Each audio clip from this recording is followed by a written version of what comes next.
দেখুন, এটা তো পশ্চিমবঙ্গ রাজ্য সরকারের নির্বাচন কমিশন নয়, যেখানে কুমোরটুলির একজন অসুররূপী মানুষ বসে থেকে মহিলাদের অধিকারকে লুট করবেন।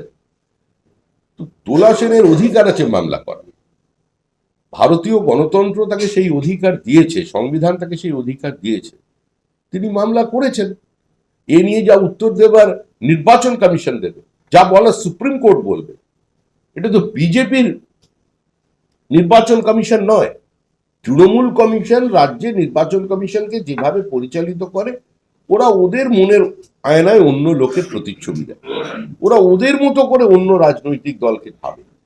স্বাভাবিক নয়, উনি করেছেন, তার জন্য ওনাকে অভিনন্দন।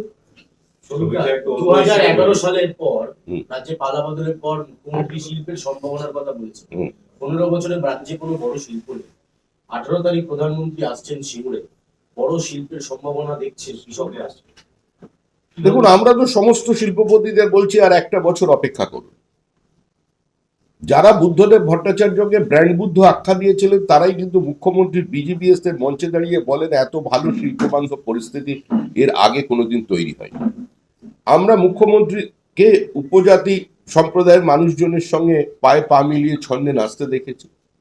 আমরা মুখ্যমন্ত্রীকে সাংবাদিকদের সঙ্গে একসঙ্গে গলা মিলিয়ে গান করতে দেখেছি। আমরা মুখ্যমন্ত্রীকে মোমো বানাতে দেখেছি। আমরা মুখ্যমন্ত্রীকে বিভিন্ন আনন্দানুষ্ঠানে উপস্থিত থাকতে দেখেছি।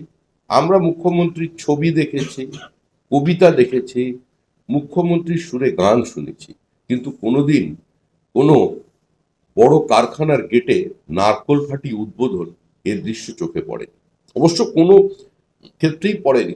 আমাদের প্রাক্তন শিল্পমন্ত্রী পার্থ চট্টোপাধ্যায় একবার উত্তর 24 পরগনায় একটি মুরগির পোল্ট্রি উদ্বোধন করেছিলেন। এটাই একমাত্র দৃশ্যমানতায় আছে, তারপরে আর কিছু দেখা যায়নি।